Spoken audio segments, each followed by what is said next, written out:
What if the person hurting you is not winning because of what they did, but because of how long they can keep you reacting to it? Some people do not need your money, your approval, or even your presence. All they need is proof that they still have access to your peace.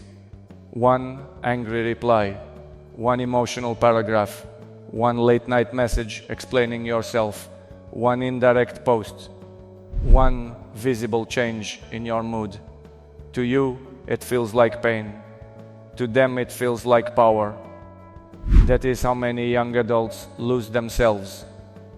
Not because they are weak, but because they are still trying to prove their hearts to people who have already decided to misunderstand them. You can be talented, loyal, hardworking, and still be emotionally controlled by one person who knows exactly which button to press. They ignore you, and suddenly you question your worth. They criticize you, and suddenly you forget your progress. They say one sentence, and your whole day changes. But here is the truth: your reaction can become their reward. The moment they see they can pull you out of character, they learn your peace has a handle. The moment they see you begging to be understood, they learn your self-worth is negotiable.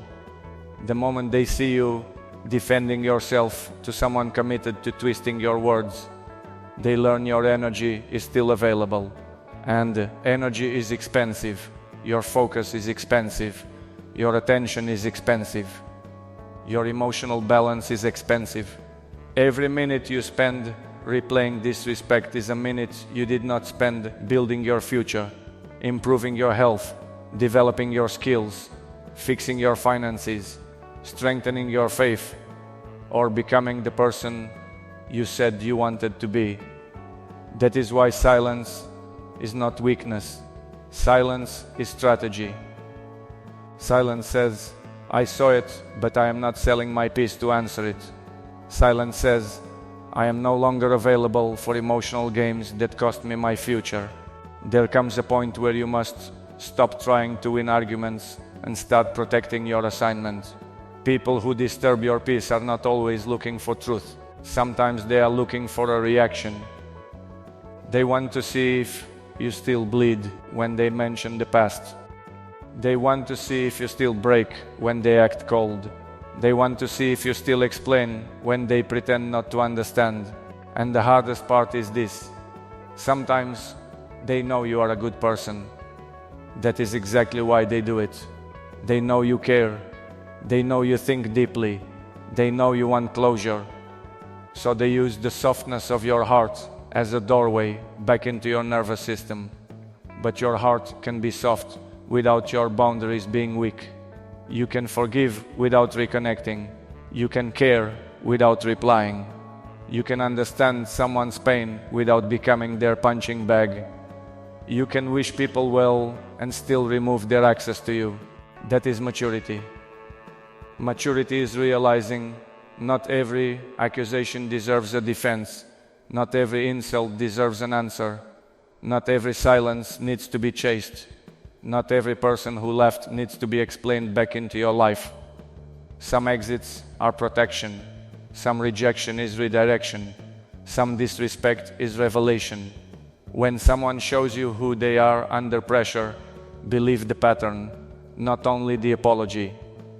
Apologies can be emotional. Patterns are educational. A person can say sorry because they got lonely, because they miss your attention, or because they do not like losing control. But real change is measured by consistent behavior when there is no immediate reward. So before you react, ask yourself one question: what will this reaction cost me? Will it cost your sleep? Will it cost your focus? Will it cost your confidence? Will it cost your dignity? Will it cost the version of you that is trying to become disciplined, peaceful, and free? Because sometimes the reply you are about to send is not communication.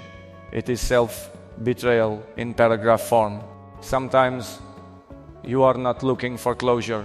You are looking for permission to go back to what broke you. You keep explaining because a part of you hopes they will finally say, "I understand now." But healing begins when you accept that some people benefit from not understanding you. If they understand you, they may have to take responsibility. If they understand you, they may have to change.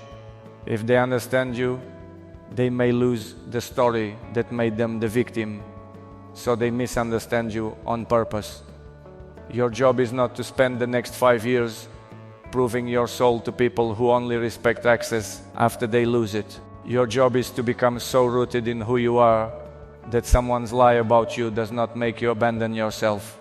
If this message is speaking to you, subscribe to this channel, because this is where we talk about discipline, healing, purpose, and becoming mentally strong without becoming cold.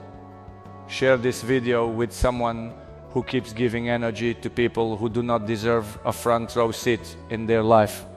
Now listen carefully. The strongest version of you is not the version that can clap back the hardest. It is the version that can pause before reacting. It is the version that can feel the emotion without becoming the emotion. It is the version that can say, "I am hurt, but I will not let hurt make decisions for me."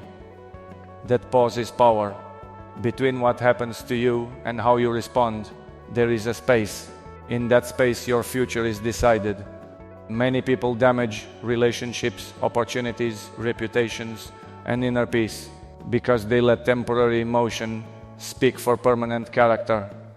Do not let a 5-second reaction create a 5-year consequence. You do not have to attend every argument you are invited to. You do not have to match every disrespectful tone. You do not have to explain your growth to people committed to the old version of you.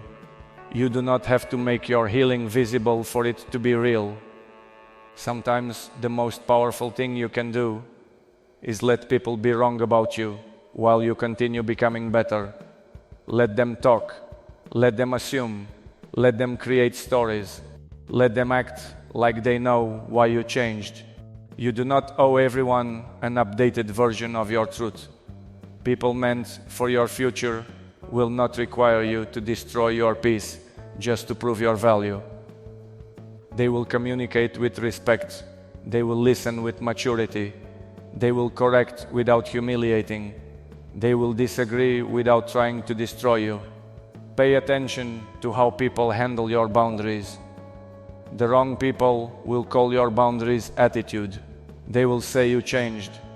They will accuse you of thinking you are better because they benefited from your lack of boundaries. But the right people will respect the new standard. And this is where purpose comes in. A person with no direction reacts to everything. A person with purpose learns to choose battles. When you do not know where you are going, every comment can distract you. Every opinion can shake you. Every rejection can stop you. But when you are clear about your future, you start asking better questions. Does this deserve my energy? Does this help me grow? Is this conversation bringing peace or pulling me backward? Am I responding from wisdom or from wounded pride? That is the discipline nobody sees. Everybody sees the glow up. Few people see the deleted message. Few people see the moment you almost replied but chose peace. Few people see the nights you wanted revenge but chose healing. Few people see the strength it takes to not become cruel after being treated unfairly. But that invisible discipline changes your life. You are not behind because you are quiet. You are not losing because you did not react. You are not weak because you walked away. Sometimes walking away is the loudest statement your self-respect will ever make. Do not confuse noise with strength. Some people provoke because they need attention. Some people attack because they cannot produce. Some people gossip because they are uncomfortable with your growth. Some people want you distracted because a focused version of you is dangerous to the image they built of you. Protect your focus like it is sacred. Your future needs your attention more than your past needs your explanation. Your dreams need discipline more than your enemies need a reaction. Your peace needs protection more than your ego needs the last word. The next time someone provokes you, do not ask, "How should I respond?" Ask, "What are they trying to take from me?" Your calm, your clarity, your character, your momentum, they are not just asking for a reply, they are asking for access. And not everyone deserves access to your peace. You can be misunderstood and still move forward. You can be criticized and still be called. You can be silent and still be powerful. So choose the response that protects your future. Let your growth be the answer, your discipline the message, and your peace the proof. You do not need to win the argument. You need to win yourself back.